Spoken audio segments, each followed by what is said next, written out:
ஓம் சக்தி. குருவடி சரணம், திருவடி சரணம்.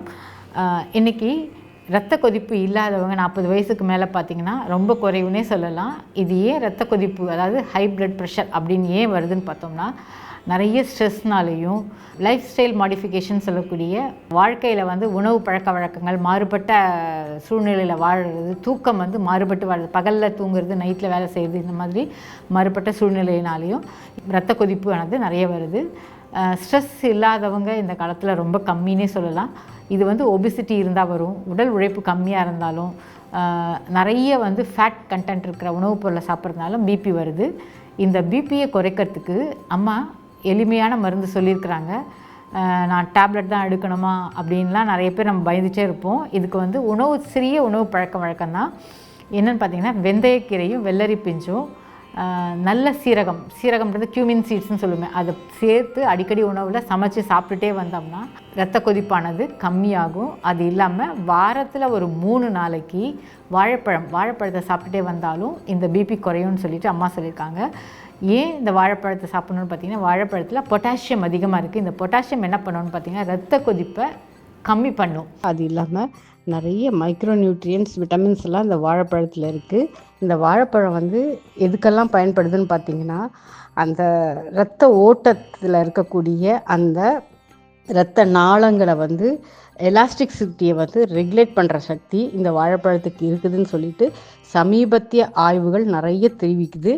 அதனால தான் அந்த வாழைப்பழத்தை சாப்பிட சொல்கிறாங்க. அம்மா சொல்கிறபடி இந்த வாழைப்பழம் களின்னு பொதுவாக சொன்னாலே நம்ம என்ன சொல்லுவோம்னா, இந்தியாவை பொறுத்தளவில் ராகி களியை தான் சொல்லுவோம். இந்த ராகின்றது கேழ்வரகு மாவு. இந்த கேழ்வரகு மாவு நம்ம எப்படி வேணால் சப்பாத்தியாக சாப்பிட்லாம், கேழ்வரகுல அடை செஞ்சு சாப்பிட்றோம். ஆனால் ஏன் இந்த களி ஃபார்மில் தான் சாப்பிடணுமா, கூழாக சாப்பிடக்கூடாதா, அப்போ ரத்த அழுத்தமெல்லாம் குறையாதா அப்படின்னு கேட்டிங்கன்னா, உணவு முறையில் ஒவ்வொரு உணவுக்கும் ஒரு பக்குவம் உண்டு.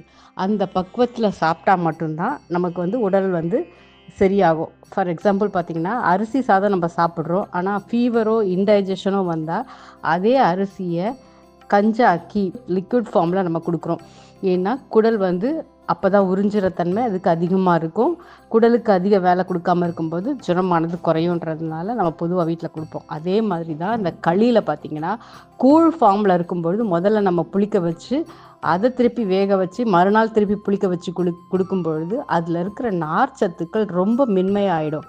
ஆனால் வேறாஸ் நம்ம இதை களி ஃபார்மில் நம்ம கொடுக்கும் பொழுது ஒரு தடவை வேக வைக்கிறதுனால அதில் இருக்கிற நார்ச்சத்தோட தன்மை முழுவதுமாக மாறுபடுவது. ஒரு தடவை வேக வைக்கிறதுனால ஃபைபர் கண்டென்ட் அப்படியே நமக்கு குடலில் போய் சேரும்.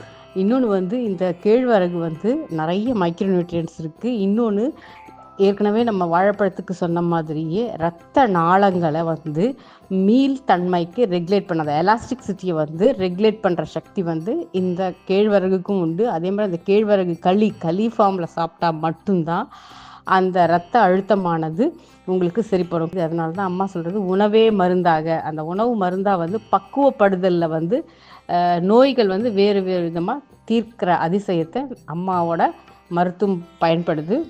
இதில் உணவே மருந்தான் முக்கியம். அது அம்மா சொல்கிற பக்குவப்படி அந்த ஆல்டர்னேட்டிவ் டேஸ் அந்த வாழைப்பழத்தை வாரத்தில் 3 நாள் அதிகமும் எடுக்க வேண்டாம், வாரத்தில் 3 நாள். அதே மாதிரி கேழ்வரகு களியோ அம்மா சொன்ன பக்குவத்தில் எடுத்தால் மட்டும்தான் ரத்த அழுத்தம் கண்ட்ரோலுக்கு வரும்.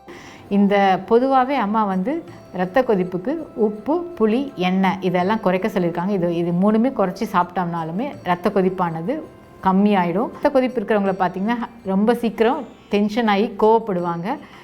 நம்ம கோவம் இல்லாமல் நம்ம கோவத்தை குறைச்சிக்கிட்டாலே இரத்த கொதிப்பு கம்மியாயிடும். இரத்த கொதிப்பானது கண்ட்ரோலில் எப்பவுமே இருக்கும். நன்றி. ஓம் சக்தி. ஓம் சக்தி. மேல்மருவத்தூர் ஆதிபராசக்தி சித்தர் பீடத்தின் அதிகாரப்பூர்வமான மேல்மருவத்தூர் சித்தர் பீடம் யூடியூப் சேனலை சப்ஸ்கிரைப் செய்து எங்களுடன் இணைந்திருங்கள். மேலும் மற்றவர்களும் பயன்பெற இந்த லிங்கை ஷேர் செய்யுங்கள். ஓம் சக்தி.